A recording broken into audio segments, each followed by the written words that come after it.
questions from the audience. We do have a roving mic. It's probably a good idea to set up a couple of questions to start with, so if you just want to stick your hands up, I'll pick a couple of people. Can you talk about Mr. C's makeup at all, and how you work that in your contrast to Good Coop? Say that again. You want to know about Evil Cooper versus Mr. C's makeup, yeah. Mr. C. So Was it just makeup? Was it prosthetics? Okay, so of course you asked a loaded question. If there are some questions that can't be answered, it's because I'm saying no, just so you know. And this might be something that cannot be answered. I'm sorry. I'm sorry. You can kill me, not her, please. So, now ladies sitting behind him? Yeah. Thank you for asking though. I'm a little bit nervous. My question is to all the actors. And I'm going to do it in a pixie fashion. I'm going to sing. Oh, well, we're going to have a sung question to the actors. If there is a song, what would be the one? What would fit the most to the character you played?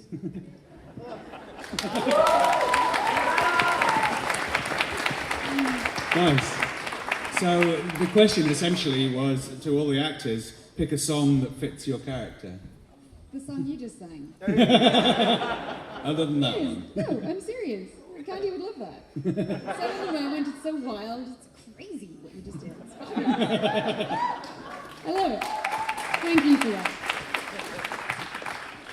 Do any of the actors have an answer to this question?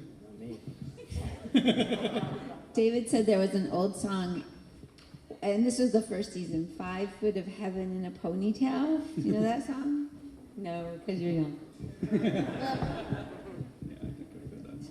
Sitting on the dock of the bay, Otis Redding.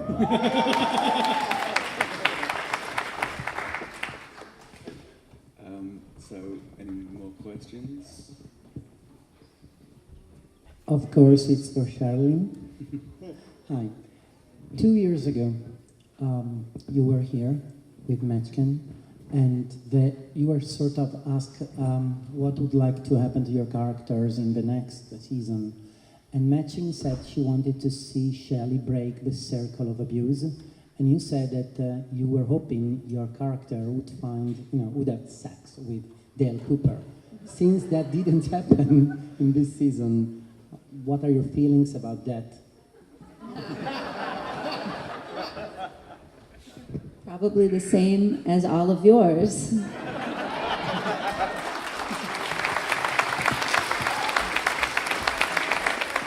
I spoke to some of you earlier at the signings, but this is kind of a question for all of you.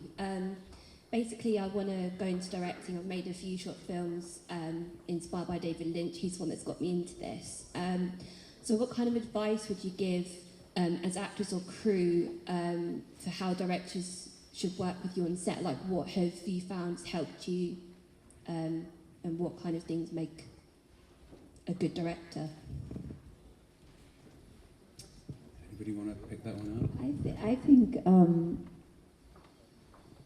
that the most important thing for any artist and really any medium is to be to thy own self be true, and then have the courage to really dive deep and know who that is, like, and the parts that maybe aren't so attractive sometimes hold more gold than anything else.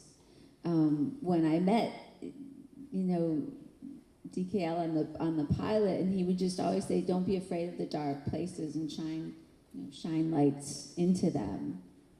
So I think that it's the extent to which you're really willing to reveal your soul, and not something that you've already figured out, but you have the courage to really make something that personal, because when you do, that's how you touch individually people. They get their personal experience. Or bad filmmaking is we all get it at the same time, like we've been beat over the head. Great. With David, you all come with so many different ideas or perceptions and questions, and you're all right, because how can somebody say what you personally get from it is wrong? And we all have so much gold inside of us. Everybody's story is so important. You decide whether you're going to mine it or not, and then share it within the context of whatever your medium is. That's how I do it.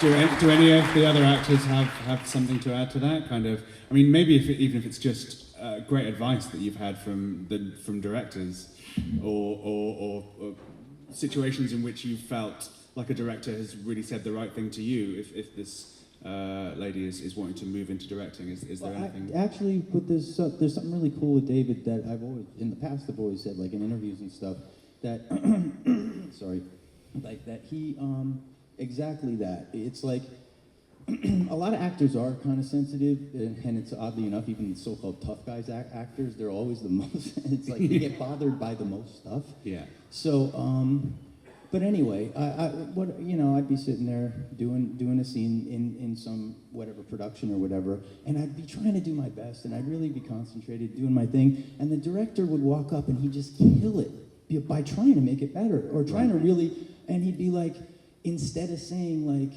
that was great, and let's move this over here, it would be like, no, you got to do that, which immediately it's like a punch in the stomach.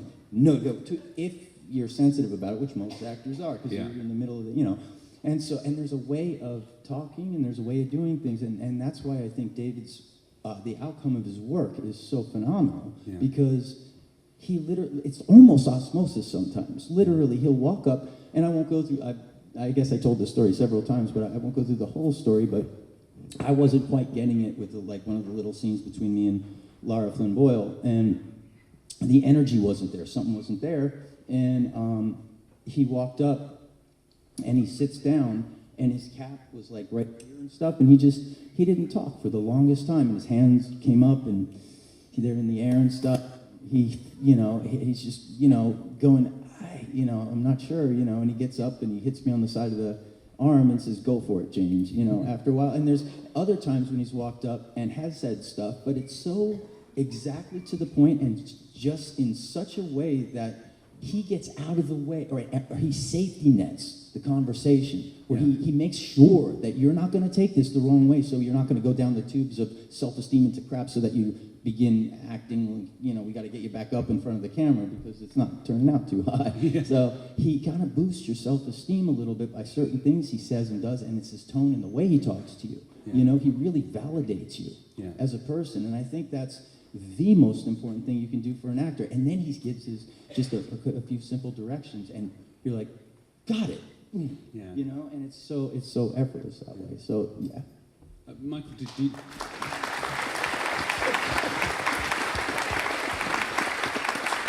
Can you think of an experience shooting with David that would be useful for an up-and-coming director? The two things that I see with directors I work with, it's trust and it's communication. If I trust in their artistic, I've had work with some really tough directors, and I've asked the crew, I go, "Are they that good?" And they go, "Yeah, he's really that good." You can be pretty tough on me, but I have to trust that you really are good at what you do, and then to be able to communicate. There's some directors, they have skills, but they can't communicate to the actors what they want to see, and it gets very frustrating sometimes.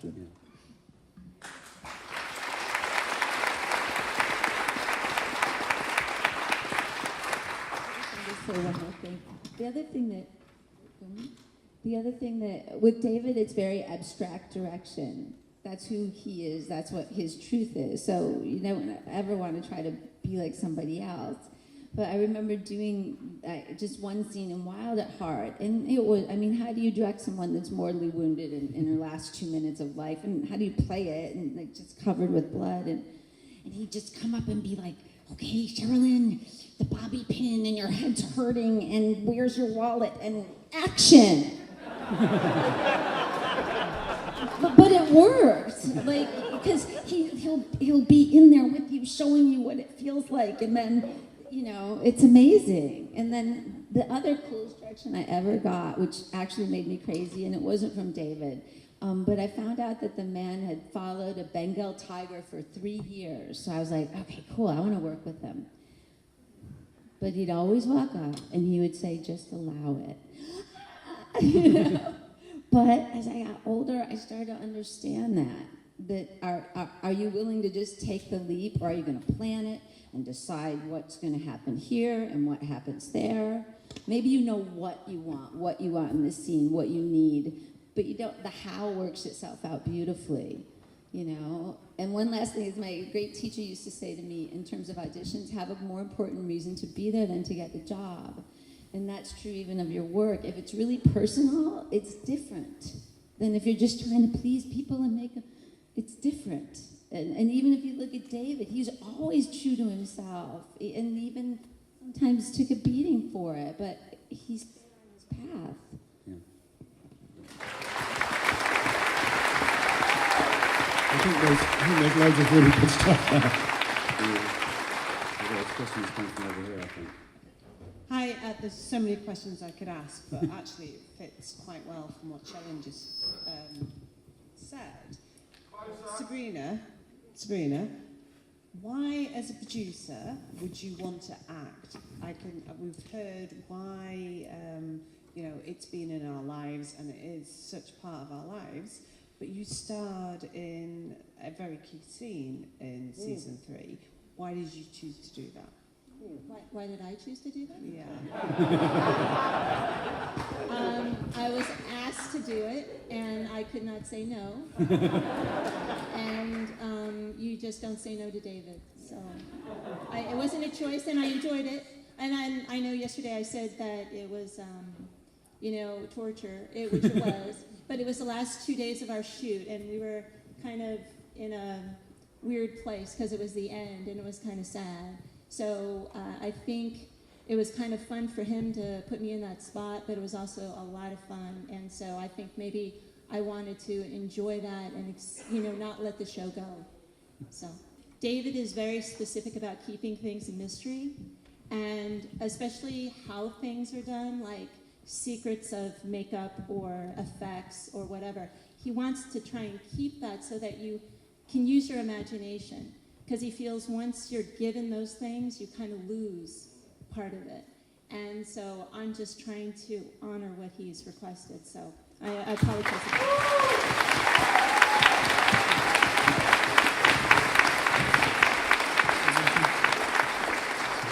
Can I just say one thing? Absolutely. I love the fact that that was the first question asked. It means that, what we've created stands out. And yesterday when I was here, I saw the glass box, and the first thing I did when I walked through the door is I saw that, and there was someone in the, evil look, and it truly took my breath away when I saw it. It was truly magical, and I think that's the main reason why I wouldn't want to tell you, what we did. But is there anything on the behind the scenes in the DVD? Or no? Oh.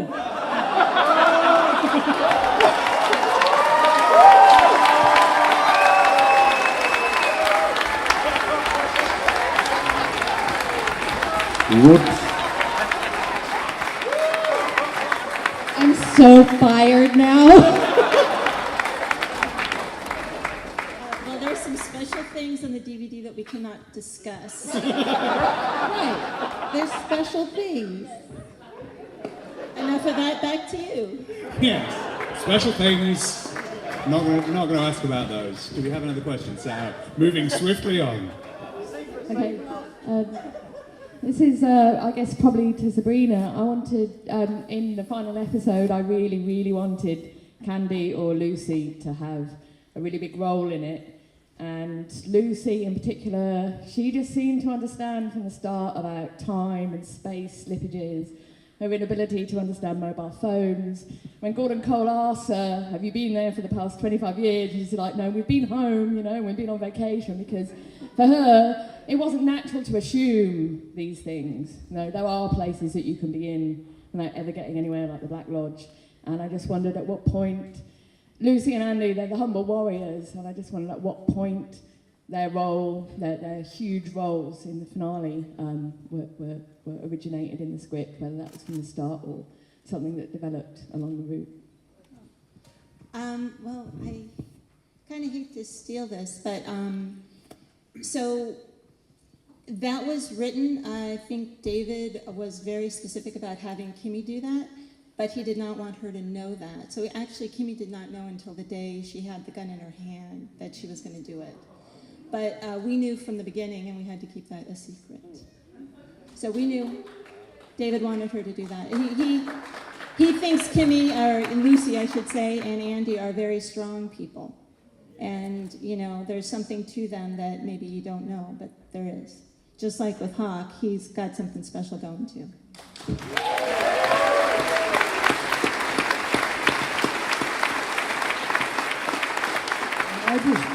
I just want to say again about directors. There's directors, and then there's David. You know, it's like work. It's Jimmy Stewart with Salvador Dali's intestines. You know, it's like, hey, that was keen, buddy, in that scene, but this time could you get naked and bark like a dog? You know, I mean, you just have such trust in David. I've watched everybody work with him, and everybody knows that, you know, they just get involved in the process with him. There is nobody like him.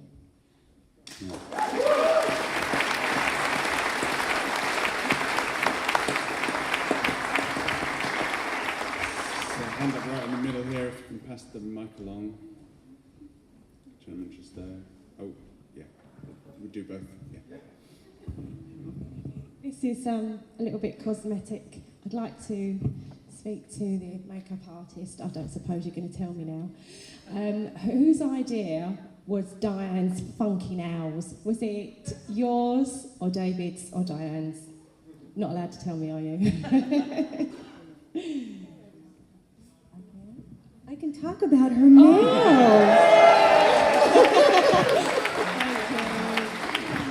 Yeah, that was all Laura.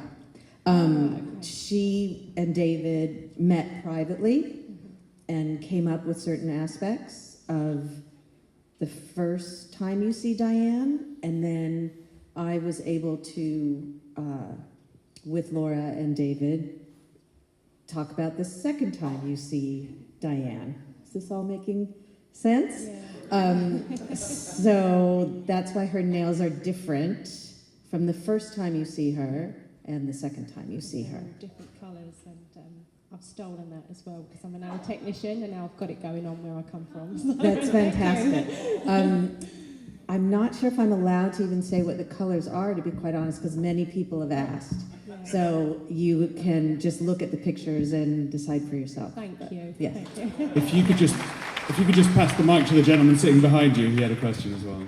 Thank you, Tom. I have a question for you, Sabrina. We love to hear about The Return. So can you please tell us what was the very first scene you ever shot for The Return, and what was the rap scene? Yes, the very first scene we shot was Warren Frost, Doc Hayward, Skyping. And we shot that in pre-production, well, early, right before we started production. Okay, I shouldn't have said that. But yeah, anyway, it's the first thing we shot.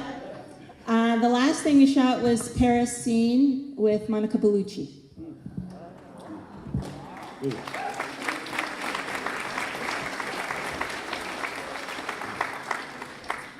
So did somebody... great. I basically want to tell, especially the old cast, because I'm from Belgrade, from former Yugoslavia, at the time when series was airing, our country was falling apart. And we were kids. And for us, that series meant something more profound. And for that, I have to thank you on behalf of all of my friends, because we've seen each episode 4 times a day. And we were discussing it in the meantime and listening to the music. And that really, really helped us. So thanks, guys. Thank you.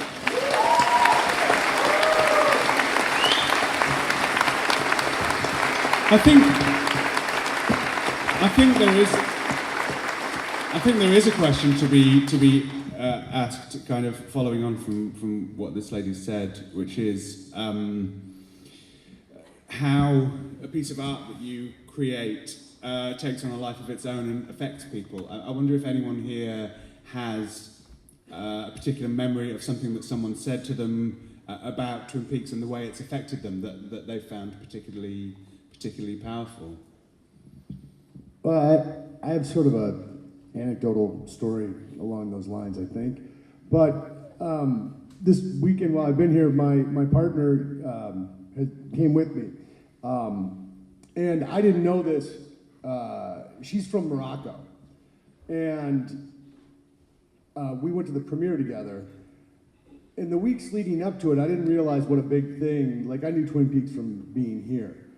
But growing up in Morocco, there was one television channel that was on from 5 p.m. to 10 p.m., like 6 days a week or something. And the first American show that she ever saw, it preempted the regular Friday night movie night, which her family all gathered around the TV to watch, and it was Twin Peaks in French. And so apparently in Morocco, back then, if you said, "Hey, how you doing?" a response to that, like, "Hey, how you been?" and it's like, "Good," is Twin Peaks. Like, it was like in vernacular, you know, in Arabic, you'd say, "Oh, I'm Twin Peaks." And the idea, so for her to come to the premiere in Hollywood, you know, 25 years later, I mean, it was sort of mind-blowing, and to think of the reach that it had and the impact it had on her. Yeah. You know? That's incredible.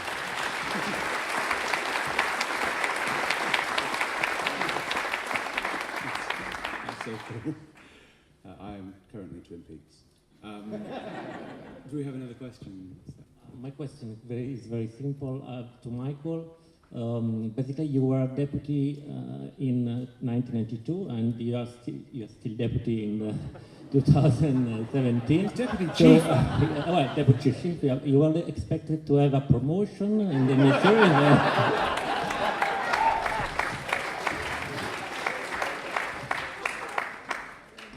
What was the question? Was it?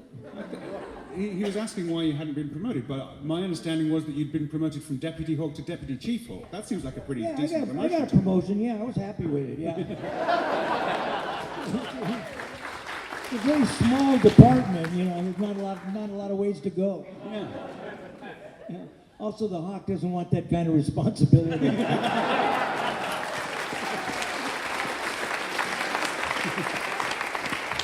Too much paperwork. Hiya. I think somebody said during the presentation and the reviews of this film, the big role was done by the fans that kept all this alive, and thanks to the festival that's been done in the US and the festival here. What do you think about that? That's like a question for all of you about the role of the fans after 25 years keeping the flame alive in a way of the show, and how this probably contributed in a way, I don't know, to the return. So the role of the fans in keeping the flame alive. Maybe you guys can talk about that, because you've been to. Yeah, he did like everything. Right? Yeah. I mean, I've been listening to you saying, because that was my gut. You know, I mean, that this would not have happened without them. No, this without would you. not have happened without you. Honestly, Yeah. this would not have happened without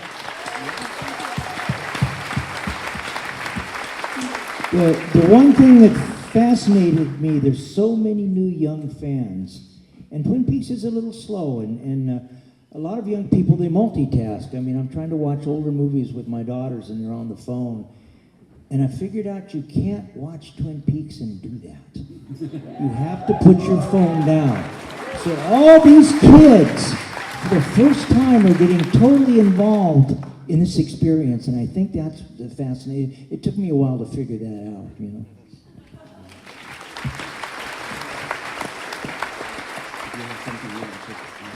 Oh, after the pilot was aired, it wasn't going to be picked up. And then apparently y'all wrote in, and that was a big deal all those years ago.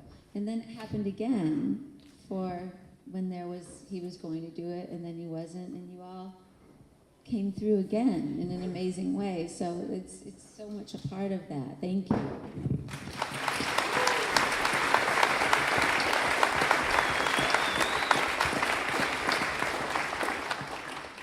So this is obviously the first show I've ever done, my first ever acting job. But I quickly realised that the Twin Peaks fan base is unlike any other I mean, I was blown away by how special you all are, and compared to other fan bases, I could really see a difference with the Twin Peaks fan base. So they definitely, you guys make it, really. It's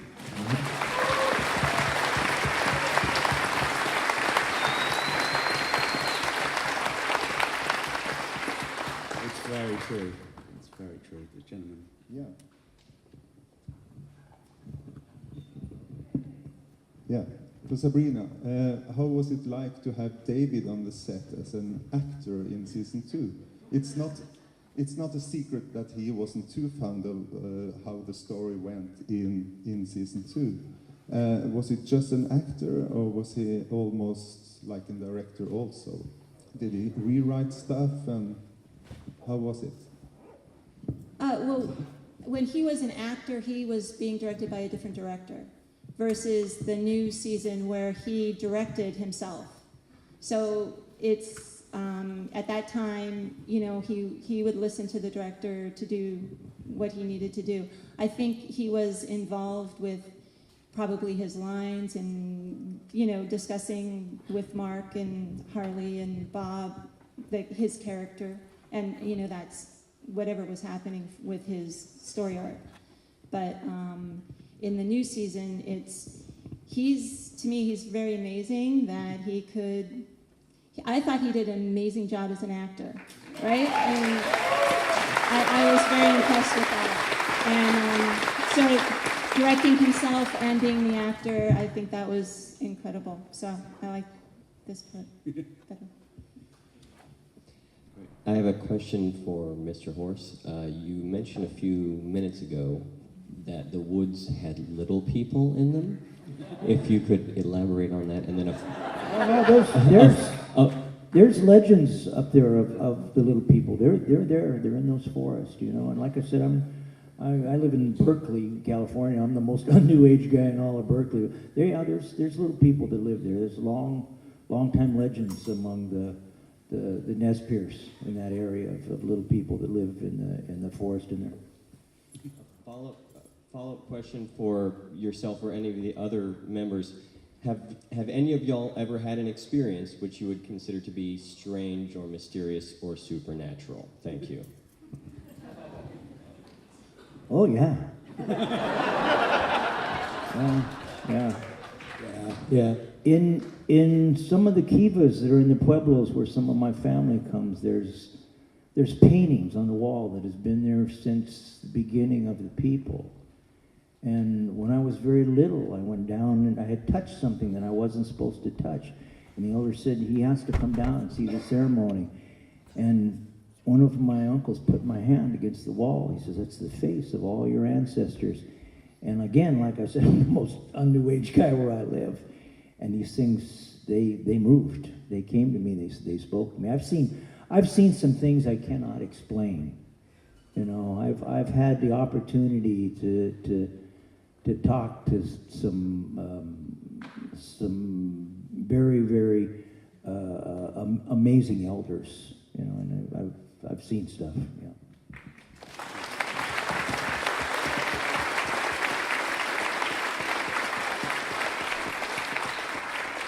Does anyone else have any supernatural experiences they'd like to recount?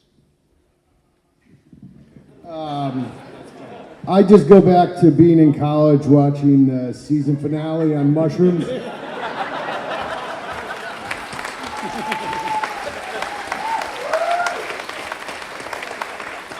Okay, we've got time for just a couple more questions, and it'd be lovely to get a couple from the back. So yeah, make them good because we're almost out of time. Hi, this is a question for Sabrina. Can you give us a bit of details on how Mark and David at the beginning of the process? I can just see them in a Starbucks drinking a pumpkin latte and writing the show, and it's probably not how it happens. How is their working relationship? They worked via Skype. So they did all of the writing via Skype. They just would have their computers on. And I only saw David's side. I didn't see, you know, Mark was at his home base. And, you know, they'd just be on the screen to each other, but they were writing and talking and just discussing like they were, you know, together. But that's how they wrote. They did not share lattes. But David was drinking plenty of coffee.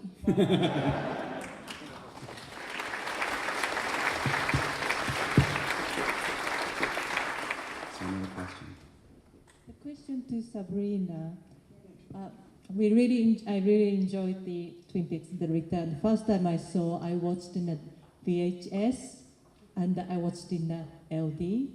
Now I watched in a streaming, and the TV is changing, and the audience is changing, but Twin Peaks still draw this, there are lots of fans. But at the same time, I think it's this kind of art type of TV program is quite challenging.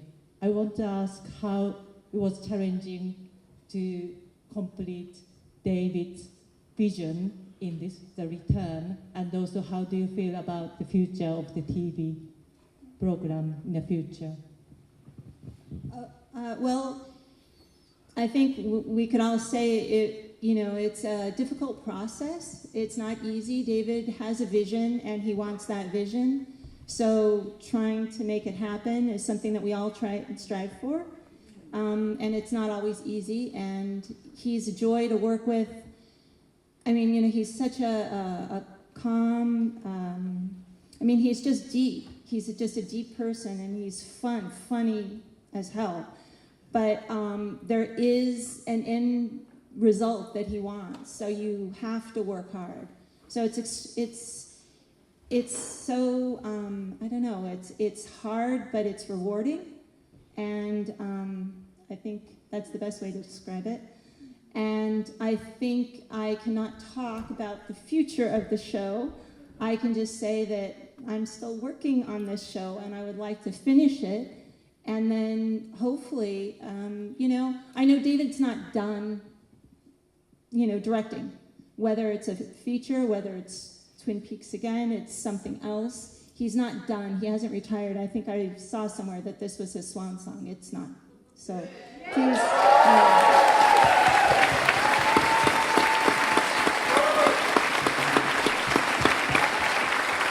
Well, that seems like a perfect place to end this Q&A. Looking to the future. Thank you very much to Sherilyn and James and Amy and Jake and Michael and Sean and Debbie and Sabrina. And thanks to all of you. Thank you so much.